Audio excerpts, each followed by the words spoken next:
I think it's an ongoing, continuous work in Brazil's case to monitor and check if the freedom to work is respected all over the country. And like I mentioned, why stop in Brazil? Why not other countries? Why not the world? And of course, not only made by ILISP, but why not a global movement for freedom to work? So even the guys in Somalia, the guy in Uganda could have freedom to work. The guy in Minnesota could have more freedom to work. So why not make it global? Because, like I said, freedom to work is it's about human dignity. It's not just about removing bureaucracy. It's about letting people create their companies and put food on the table by the end of the day. This is Atlas Network with Michael Carnuccio. Welcome back to Atlas Network with Michael Carnuccio, where we connect you to the freedom fighters shaping a more prosperous, freer world. Today's guest is someone whose work has fundamentally altered what it means to earn a living legally in one of the most bureaucratically complex countries on earth, Brazil. Marcelo Faria is CEO of Instituto Liberal de São Paulo, or ILISP. And under his leadership, they launched a project that's already restored freedom to more than 129 million people. And they're not done yet. In this episode, you'll hear how ILISP's bold campaign to implement Brazil's economic freedom law across thousands of cities became a national movement, slashed red tape, and increased job creation by 40%. And it raised new business registrations by 90%. You'll learn how Atlas Network's training, funding, and strategic support helped turbocharge this impact, including a new documentary project, and why leaders across Latin America are now looking to Marcelo's team as a model. It's an inspiring story of perseverance, strategy, and what happens when civil society refuses to accept needless barriers to prosperity. So how do you cut 10 years of paperwork down to 10 minutes? Well, let's find out. Marcelo, thank you so much for being on the program. And I want to dive in right there and just ask you, how did you and the team decide to take on such a big, complex problem and a big bureaucracy and be successful with it? Hello, Michael. Thank you for the invitation. Thank you, Atlas Network. And yes, everything started 6 years ago when we had the economic freedom law passed in the federal level. But in Brazil, we normally say that we have the laws that work and the laws that don't work. And the economic freedom law had all the opportunity of not working because we are actually dealing with the needs for licensings and permits and actually dealing with a lot of bureaucracy for all over states and cities. We have 27 states and 5,500 cities. So that's a lot of paperwork for people to deal with. And to change these realities, because we found out during these processes with the federal economic freedom law that the states and municipalities were not actually implementing the law. So we had an opportunity there to change that. So we created the Freedom to Work project to change this reality. And the first thing we found out is that we didn't have data about what states and cities actually had the law. So our first step was to actually map all the cities and the states in relation to the economic freedom law, if they had economic freedom law or not. And that took us, I think, 6 months, maybe more, just to map all the 5,500 cities. And right now we have the most comprehensive mapping about this issue in Brazil. And after that, we kind of created consultancy services. So we work with the states and the municipalities to implement economic freedom law or to update the law if they already have one. And that's what we have been doing the last 3 years. Marcelo, Brazil is known for its dense bureaucracy.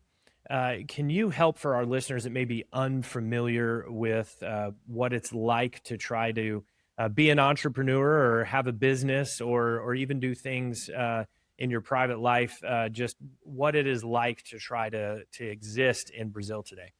Well, it's even harder to explain to Brazilians, so I'll do my best.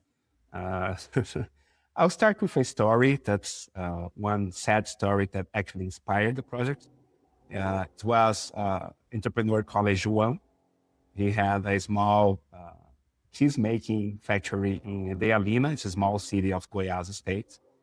And one day, the health authority asked him to make a huge restoration in his industry because you need just different kinds of floors, different kinds of bathrooms, and all the other stuff that the guy actually didn't need it. But even though he decided to do the restoration, so he actually took a loan from the bank to start the restoration. But after 6 months, the health authorities came back and told him, the inspector told him that, okay, you don't have a license, a specific license to sell this cheese to other states in Brazil. So I will confiscate all your production. So he had around 40,000 reais of cheese, which is around $8,000, which for a small entrepreneur is a lot of money. And João became desperate. So he jumped into a wall for the neighborhood. There's a empty field near the factory. I was there actually, made some videos there. And then he jumped into the wheel and he passed away because of that. And that inspired us a lot because see, small entrepreneur that only wanted to sell his cheese and actually took his own life because he didn't have a piece of paper from the state. That was very strong. And inspired by that story, we created a project to change this reality. So in Brazil, we have like the federal level regulation, which is okay, since we have the economic freedom law. But the license and the permits, well, are actually given by the state and the municipal authorities. So, and in Brazil, we have like the health authority, the environmental authority, we have the firefighters, they also need to give you a license. In the local level, have sometimes the same bodies, but in the local level.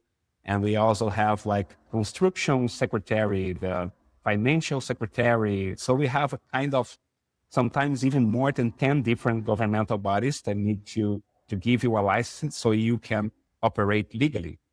And what we do with economic freedom law, first, we need the state to implement the law. So we don't have the licenses for the health surveillance, for the health authority, for the environmental authority, because the law created a concept called a low-risk activity. So if you're considered a low-risk activity, you cannot, you don't need a license or permits anymore to operate. So you can start immediately. And if you already have a company that lacks the license, it also benefits you. So it benefits both the companies that already exist and the ones that normally are informal companies that already operate, but they're not formally legalized. And after the law, they can sometimes get all the process of opening the company and get all the licenses in 10 minutes online. If the city and the state have the economic freedom law and both consider their economic activity low risk. So that's basically what we have been doing, trying to make as many as states and cities consider as many as activities, economic activities as low risk. So your peers throughout the worldwide freedom movement know of your work and your success. They talk about it. They're inspired by it. In fact, last year was a big year. This year could be a big year, a lot of awards and recognitions. We'll talk about that in a minute. But what I'm interested in, and I think a lot of your peers would be, is it's one thing to identify such challenge, right? It's one thing to realize there's a problem that has to be fixed. But Brazil's such a big country, right? You mentioned at the start how many municipalities you're dealing with, how many states. What is the secret sauce for ILISP, for the team? How are you all so successful? What is the culture that you have with your team that just allows you to take on such big challenges and find such success? Well, we actually learn by doing because ILISP, we say ILISP in Portuguese, so it's easier for me. So ILISP has over 12 years, and in the first 6 or 7 years, we only did the normal think tank thing. So we have lectures, we talked about freedom ideas and everything. And that changed during the pandemic because I personally found out that, well, what happens if I pass away right now? What's the impact that everything we have been doing the last years could have? And I thought, not that much. And I'm an entrepreneur myself, so I thought I need to do something more practical, like a do think instead of just a think tank. And during the pandemic, thanks to Atlas Network, by the way, we started a small advocacy campaign to remove, how can I say, the cities and the governments were shutting down the schools because of COVID. And I know in some countries we had schools shut down for 3 or 4 months, but in Brazil we have for over 1 year. And actually we have some studies, recent studies showing that this had a way bad impact on children, especially poor children. And initially we thought about trying to fight against these school closures with lawsuits. So we figured out, I think, maybe 20 different lawsuits against different cities that shut down schools for over 1 year. And we lost them all because in Brazil, we have first a discussion about, can ILISP enter with the lawsuit or not? So, and then we became in the middle of that discussion. I don't want to discuss that. I want to just feel the lawsuit and win or lose. But most of them we lost because the judge decided that we couldn't feel this lawsuit for some kind of specific law. And during this process, we decided to look around and see what else. Is there something we can do to change the reality in Brazil? And that's when we found more about economic freedom law and decided to look a little bit better about how the states and cities were implementing the law. And we found out that they weren't implementing the law. So, like I said, it had all the potential to be the law that doesn't work.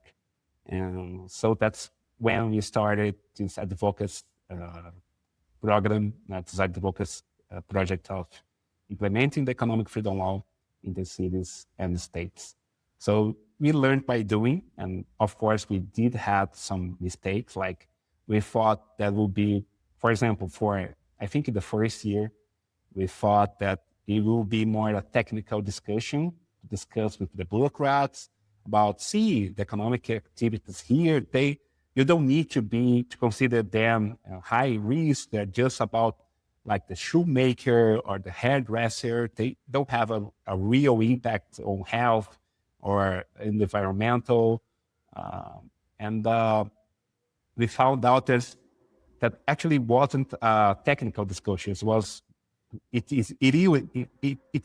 it still is a political discussion. So when we found out that, we started talking more with the politicians, with the mayors. Sometimes we talked directly with the governors about changing the law at the state level.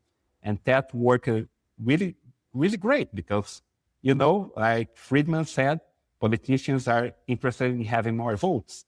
And if you show them that it's a good thing to reduce bureaucracy and they will have more votes because of that, you actually have a lot more political will to change the law. So we found out during the process that's way more about political will than just about technical discussions. So as we think about the work that you've done and we think about the impact that you've had in Brazil, you shared a pretty powerful story before, but are there other stories that you could share about real life impact of someone that, because of the work you've done, now has more thriving opportunity and that you've stayed in contact with them and know their story? Sure. Let me tell the story of Rita and Miriam, which are the entrepreneurs in the Atlas Network documentary. that will be released in the next days. And HIT and media are researchers, and they both use it to be professors of University of São Paulo, which is one of the biggest ones in Brazil. And during this process of researching food and things that could help people, they found out about the Yakun potatoes. It's a different kind of potato, which doesn't give you a sugar blood spike. I think it's that the term, right? So when you eat this kind of potato, you don't have a sugar blood spike. So it's actually good for people who has diabetes, for example, or for children, because they can eat this kind of potato and it's good for them. It doesn't have sugar and it has more fiber and actually good for everybody. So they actually created 2 or 3 studies that show that the impact on children, good impact on people with diabetes. And in the last 5 years, they tried to sell this project and they couldn't because of bureaucracy. So even though they did all the research and the research had the support of the government. So see, the government sometimes makes it harder for people that uses part of these researches to release the product. So the government makes it harder for the government to get a real impact too. Anyway, so, and we found out about this case after the Ribeirão Preto city passed the law. They passed the law with your help. They became one of the most important cities with economic freedom law because we can count the impact of economic freedom law by the number of economic activities that the city considered low risk. And Ribeirão Preto, I think they have over 1,000 economic activities. And Brazil has in total 1,300 activities. So they have like 70% of all possible economic activities they consider as low risk. And we found out this case about the problem they had with the bureaucracy there. And after the economic freedom law was passed in the state level and the city level, they could actually get a license to start operating and selling their products. So they have different types of products they can produce with the Yakun potato. So for one of them, they could sell immediately. And for the other one, they still have some problems with bureaucracy, but it's way better. They're almost ready to produce. And Rita even told us that the law changed her life. Rita even told us that the law changed her life because she couldn't sleep at night because she was worried about all the bureaucracy and she was spending money on that and she couldn't sell the product. And now she told us even on screen that now she can sleep because of the law. That documentary, as you mentioned, produced by Atlas Network, will soon be released. In fact, at the time that you may be listening to this conversation with Marcelo and I, you can probably go to atlasnetwork.org where you can access that documentary. And more importantly, you can learn all about Marcelo's work and his colleagues and all of his peers throughout the Worldwide Freedom Network. And while you're there, I want to encourage you to become part of the Worldwide Freedom Movement by making a contribution at atlasnetwork.org. Join my wife and I in becoming members of the Atlas Club, or with a $25 contribution, you'll receive a complimentary copy of Freedom's Champion magazine, where you'll hear all kinds of inspiring stories. And Marcelo, that brings us to where you and I first met was through Atlas Network and their CEO Summit. I had seen you at some of the Liberty forums in the past, but we really got to know each other in that environment. You've been very involved with Atlas Network through training, at being on stage, but also being a panelist. Can you talk a little bit about your partnership with Atlas Network, what it's meant for you as a leader and maybe for your team as you all have grown and had impact? Well, Atlas Network was absolutely fundamental to this project. First, because of the grants, like I mentioned, especially the first grant we got from Atlas Network, and after we still got a couple more grants for this project. because we found out that to do this kind of work with volunteers is not a good thing. It really doesn't work. So we need to have people there being paid to do this kind of work. And Atlas Network helped us a lot with that.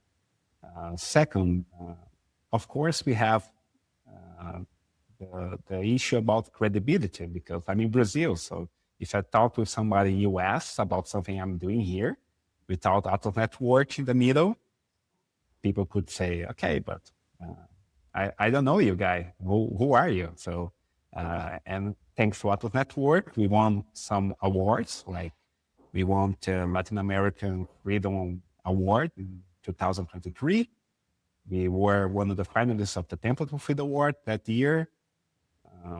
2024, we won the Smart Bad Speech competition in New York. Last year, we won the Impact Award. So, and all those awards, they give you not only the money, it's of course very important, but also the credibility of showing people all over the world that you have been doing a great job and that they can actually trust you. So that helps a lot.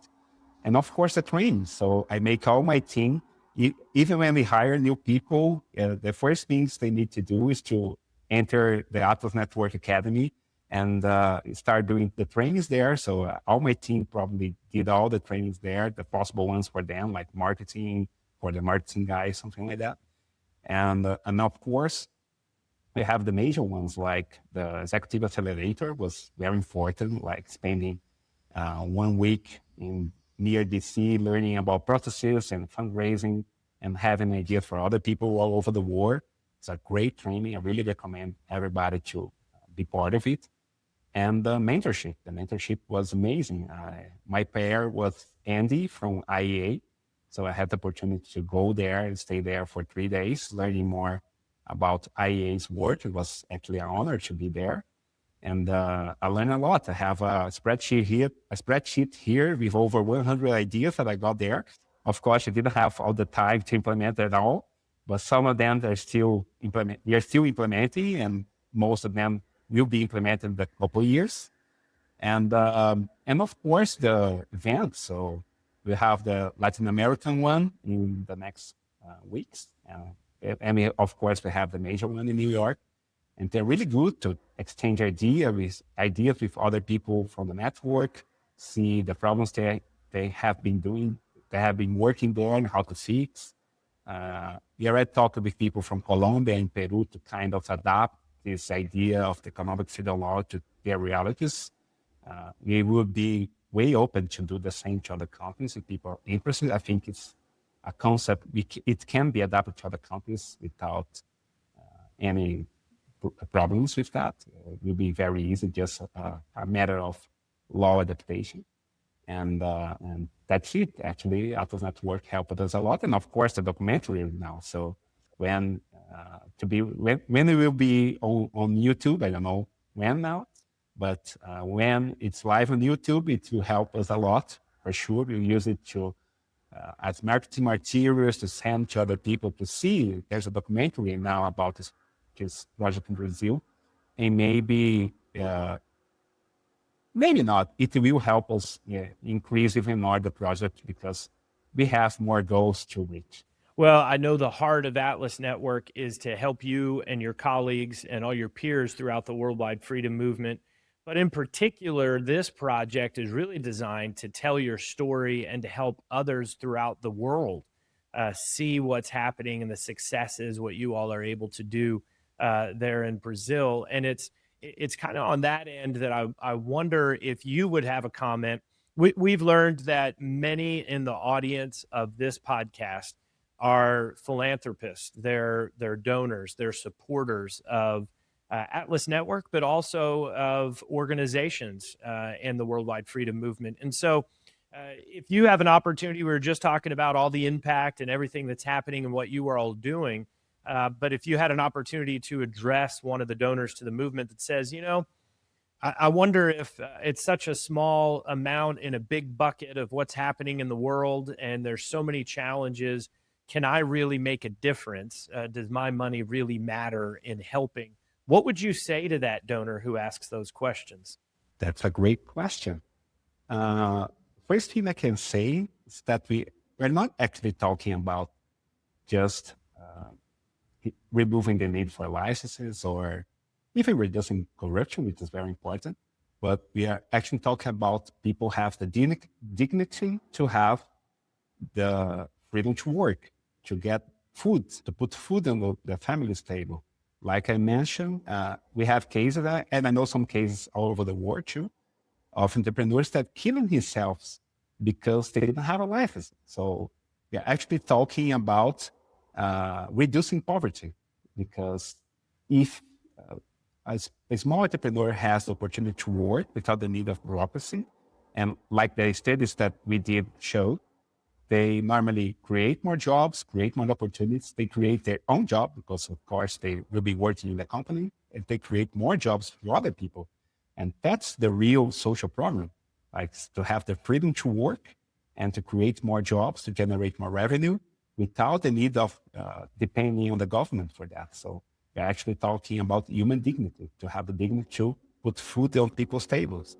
And I'm sure this could be a kind of a global movement, like to get freedom to work to everybody. So everybody should have the opportunity to have freedom to work.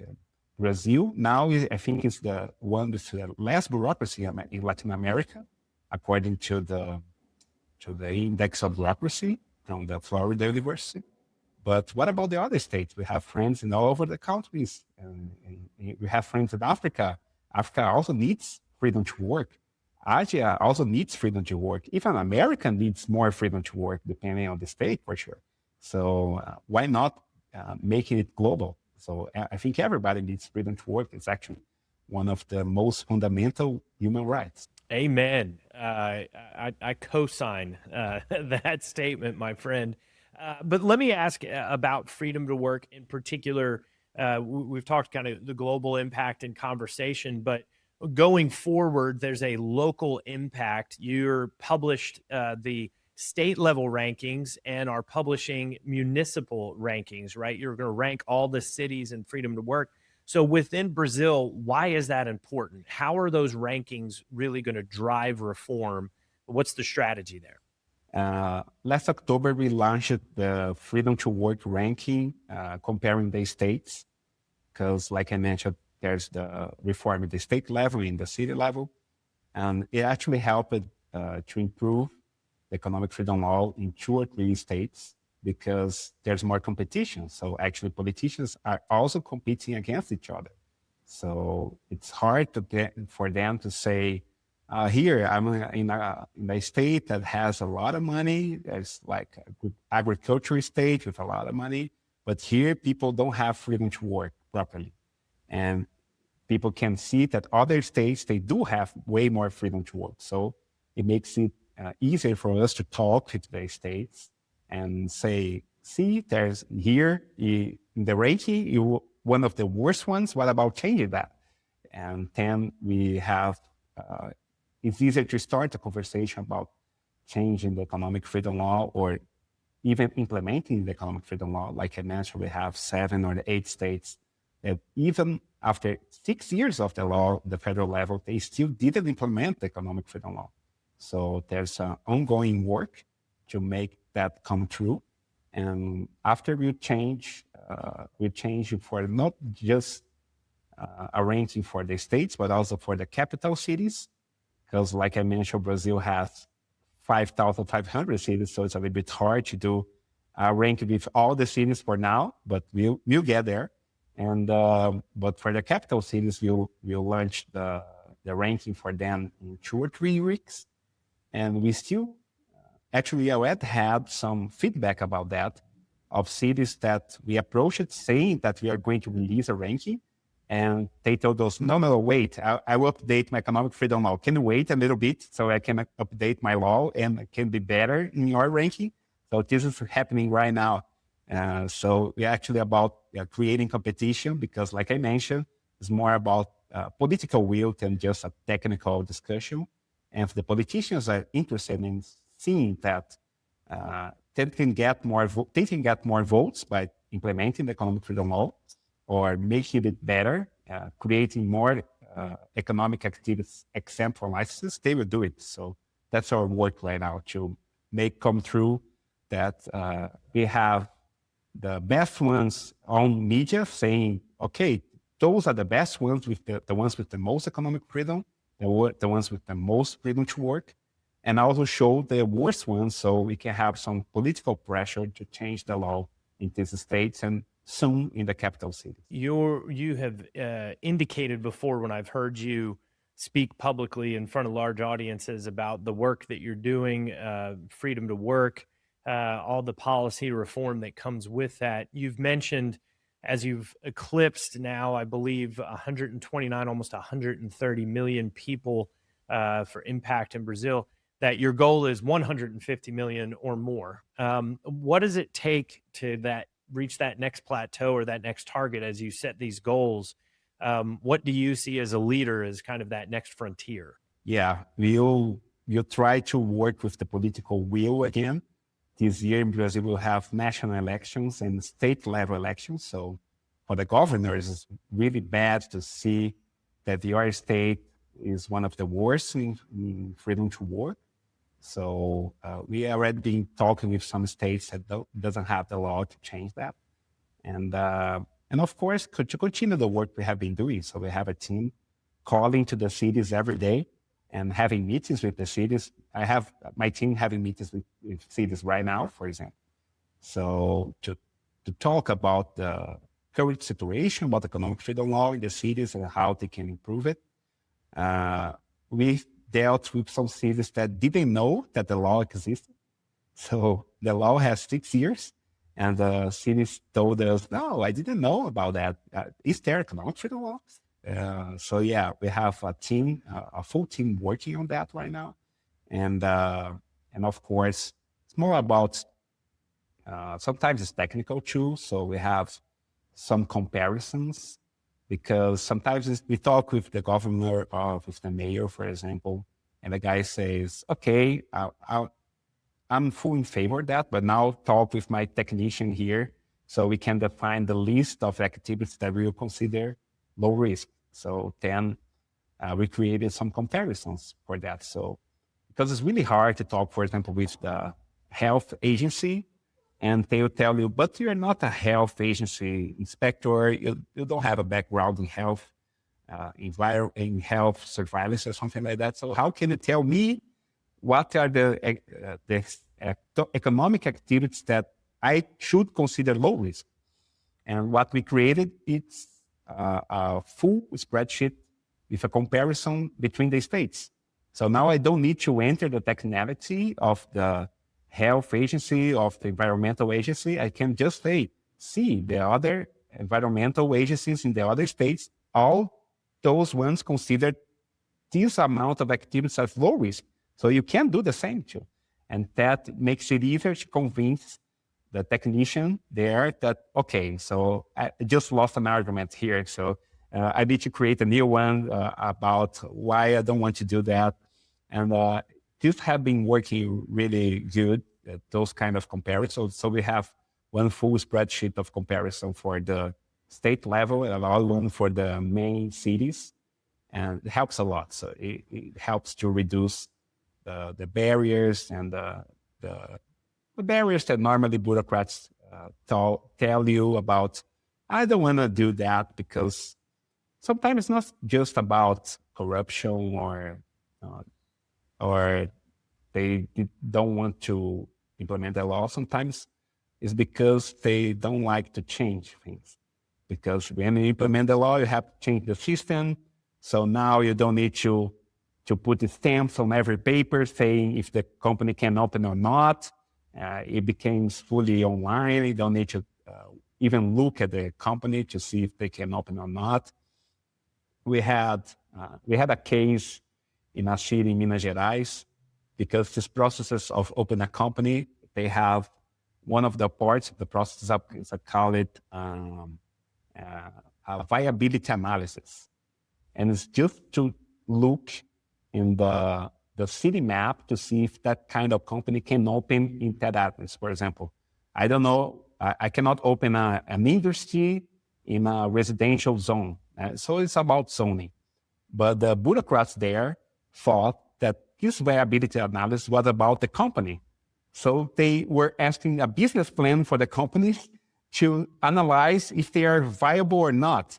So we had to tell them, no, this is not about that. It's just to look at the zoning and see if the company can open there or not. You don't have the power to analyze if the company will be successful or not. So those kind of things happens a lot when we talk about how to open a company in Brazil and how to remove bureaucracy. Well, when you think about the legacy of this project and the impact, what do you hope that future generations take away about the role of public policy or the role of civil society in economic freedom and in providing the opportunity to work? My view is that it's a continuous work. It should always going on, even if we are able to update all the state laws, all the city laws, it will take a lot of time. There is always somebody there asking an entrepreneur for a piece of paper that the guy doesn't need. Sometimes we do have some consultants in the middle that profit from creating bureaucracy that's not even there anymore.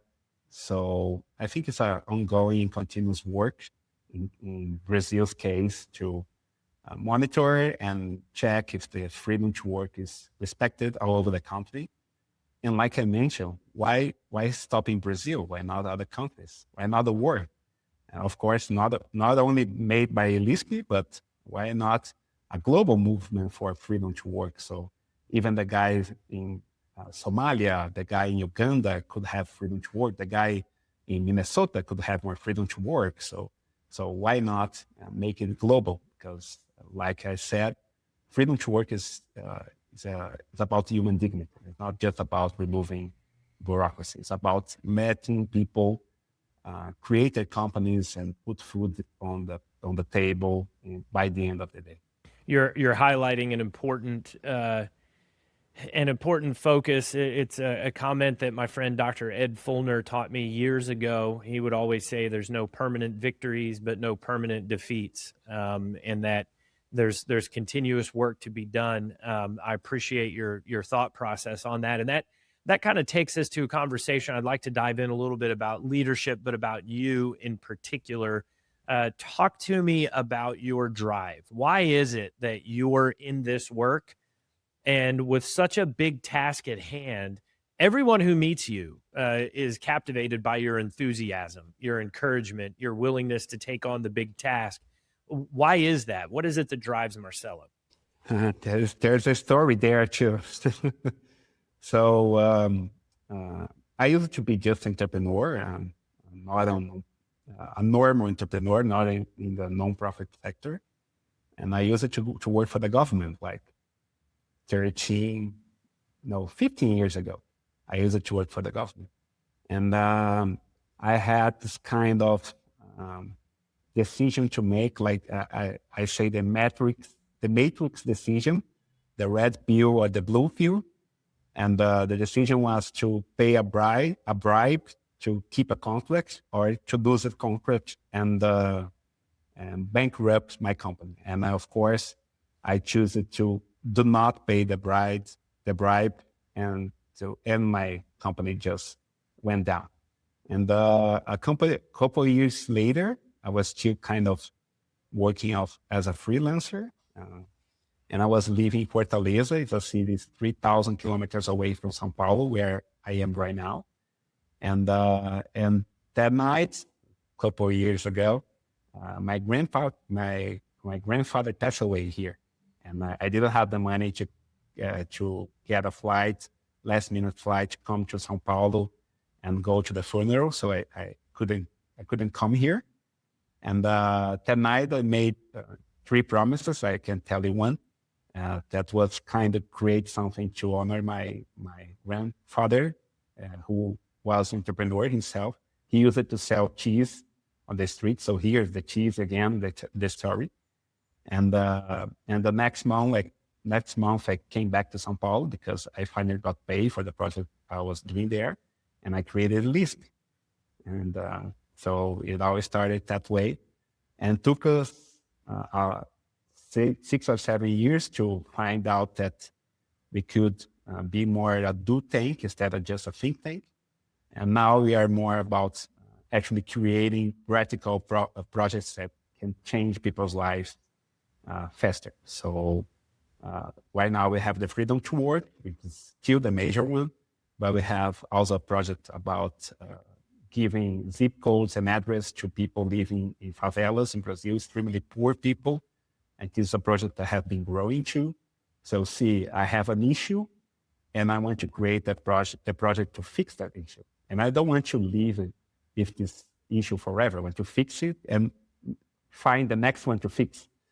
I don't want to be the guy that works on fixing a problem that never gets fixed and then just get more money every year to fix that problem that you never fix. So yeah, I'm an entrepreneur, so I'm more about fixing things. And I believe that getting the addresses to Brazilians in the favela is the project that you won the Smart Bets competition on that we referenced earlier. I remember vividly hearing you make that pitch and work the stage and being inspired by the real direct impact and how transformational that was, going back to this point of human dignity. So let me ask you, as you've talked about global, that the freedom to work could go global, your peers are listening to this conversation or will and have been inspired by your work. And if there's one of them that sits there and says, yeah, I can relate to Marcelo's story. I too have a personal, reason for why I started my organization and why I'm in this.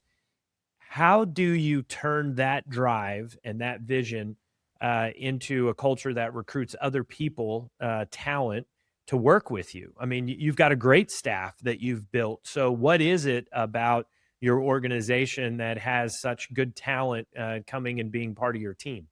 Michael, people love to work with people that fix things. So the last job opening we opened it for 2 weeks. We had almost 2,000 people applying for it. So yeah, of course it's a remote job, so people love to do work remotely. So it helps a lot too.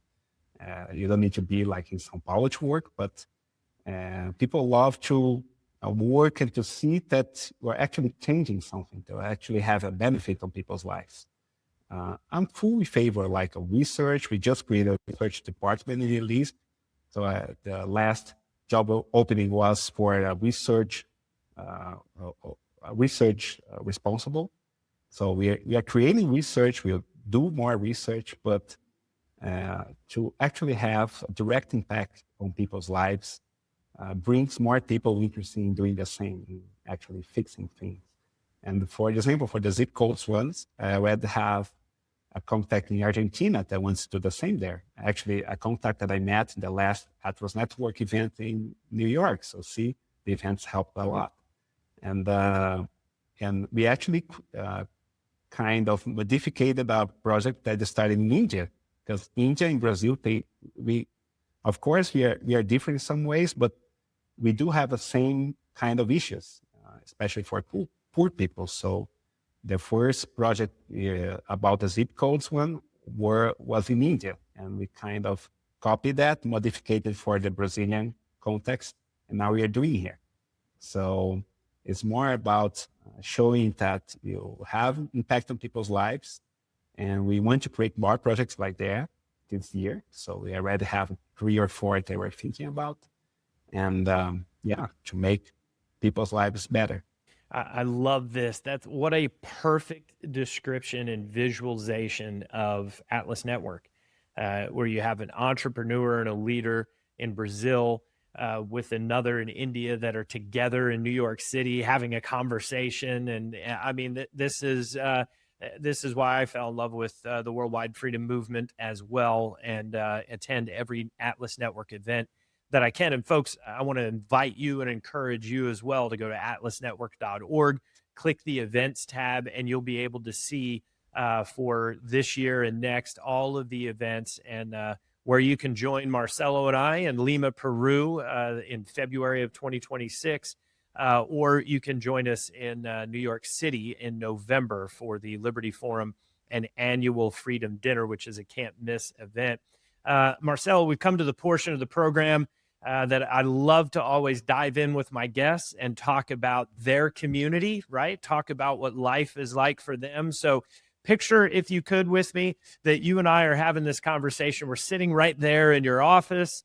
We finish, we high five each other, and we say, hey, let's go get something to eat, right? And so we step outside there in Sao Paulo. Where are we going to eat? And more importantly, what are we eating? That's a tough question, Michael, because São Paulo is kind of a global food city. So we do have some local São Paulo food. So I'll probably take you to eat something like that. We have in Brazil something called girada paulista, which is kind of meat with eggs and banana and rice and beans in the ads. It is good. It doesn't sound good, but it is good. But of course, we have feijoada in Brazil. So I'll probably take you to eat some feijoada with caipirinhas for sure. So cachaça with lemon and ice and sugar. So yeah, I think that's the main one in Brazil. But São Paulo, we have all kinds of food. So we have the best pizza in the world, for example, even better than the ones in Italy. And I've heard that from some Italian people here. Goes, no, your pizza is way better. So yeah, we kind of get food from all over the world and make it all our own, make it our food somehow. Sometimes to improve it, sometimes not to improve it. Like we have sushi with cream cheese. I don't know if it's a good idea for everybody. For us, we love it, like sushi with cream cheese. So yeah, we have all those kinds of foods from all over the world here. And if I recall from last year's Latin America Liberty Forum, that Brazil also is known for beer and many different types of beer, and the custom kind of around it as well. Okay, now that you have us all very hungry and wanting to come visit, I wonder, for a guy that is entrepreneurial and works so hard and is having impact in cities, not just states, that means you're traveling and you're busy all the time. But there has to be something you do when you're not quote unquote working, right? There has to be a hobby or something you like to do. So if you and I were hanging out on the weekend or in the evening or something where you didn't have a work responsibility, what's your hobby? What do you like to do? Well, my hobby nowadays is to spend more time with my son. He's 1 year old, so he's learning a lot of things. He's very smart. It's called Pedro, which is Peter in English. Peter Gabriel in English, actually, so kind of a singer. Actually, he loves to sing. And yeah, he's a very smart boy. But yeah, besides spending time with my family, I love to go eat some great food. Like I mentioned, we have great food all over the world. Spend more time with my parents too, and travel sometimes.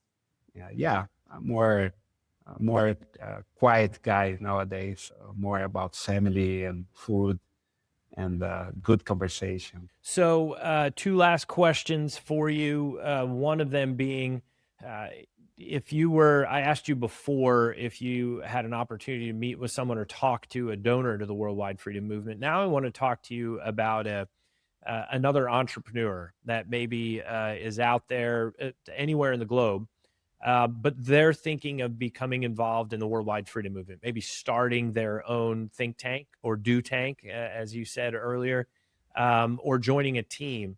And they're wondering if that's the right way to dedicate their talent and energy to make a difference. That correlates a little with your story. What words would you have for them? What do's or don'ts? How would you respond? I respond with a song, which is the song that I thought about when I started doing more things instead of just having the lectures and everything, which is a little less conversation, a little more action. So it's really great to have conversations, to do research, but we need people on the ground doing things, changing people's lives. Because one thing that really pisses me off about populists, and we have like a left-wing president right here in Brazil, which is very populist. They're always bragging about how we are the ones supporting the poor, we are the ones helping the poor, but actually they're just making the whole country get poorer. So Brazil, we don't have productivity increase in the last, we didn't have a productivity increase in the last 30 years, I think, because they have this mentality of we need more state to help the poor. And what I can tell the entrepreneurs listening to this is that you are the ones helping the poor. So if you are doing something like that, a project like that to get more freedom, you are the ones helping the guys on the ground there. Sometimes they don't have a lot of money to open a company, so they start informal. And if you make it easier for them to become successful, that's the way of helping them. It's not the government that's helping the poor people. It's the poor people that can help themselves if they have the opportunity for that. And like I mentioned, my grandfather had 8 children. He lost everything because we had one of the worst dries in the history of Brazil, and he had a farm in the same place. So he had to leave to another city to put food on the table. And he worked until he was almost 92. So it was his work that made possible to put food on the family's table, not the government. The government, of course, can help sometimes, but it's the freedom that allows poor people to get richer and to put food on the family's tables and to grow the children in a better way. So you are the one helping the poor people, and the poor people need freedom, not more state. Love it. Last question for you, Marcelo, and I think you've touched on this a little. What gives you hope as we're looking at 2026 and all the plans and the challenges that lay ahead? You're the type of guy that is on the balls of your feet. You're attacking a challenge. You're leading people up the hill, whatever the analogy is here. What's giving you hope? One thing that gives us hope is to see that other countries improve it. Like sometimes we use the case of Poland here because we used it to be a communist country. Now, in GDP per capita, it's way better than Brazil, for example. We have, in a more regional comparison, we have Chile and Venezuela. So Venezuela went down the socialist road, Chile went down the capitalist road, and now Chile is the most developed country in Latin America. And now Argentina is going for the same road, fortunately, because we cheer up every time some Latin American country improves, because not only for them, but because we can use as an example here. What gives me hope is that, what's the other option? The other option, I only have one option. My own option is to work, improve my country. I don't want to sit down complaining about how the things could be better. I'm not this kind of guy. I'm the kind of guy that go there and fix things. So the only option is to have hope and to work there, to improve things. Of course, we'll have a lot of problems in your journey, but that's part of fun, right? If everything was easy, what fun would we have? So yeah, it's more about working, creating new things. Like I mentioned, we are creating new projects and make people's lives better. And for that, you need hope. Otherwise, why would it work if you don't have hope for that to make the things come better? Well, Marcelo, thank you for showing us that civil society, not just government, can lead national reform. What you've achieved in Brazil isn't just a policy win, but it's a victory for human dignity. And to our listeners, if you've been inspired by what you've heard today, know that you can be part of this movement. Atlas Network supports leaders like Marcelo in over 100 countries around the world. Please go to atlasnetwork.org, and with a donation of just $25, you can receive Freedom's Champion magazine and get connected in the global fight for liberty. And if you want to support further, you can join us at one of the Liberty Forums we discussed today by going to atlasnetwork.org. This year, you can have an Atlas Network experience in May, going on a journey from Berlin through Munich.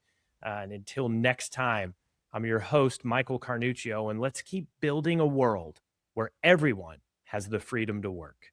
Thank you, Michael. Thank you, Atlas Network.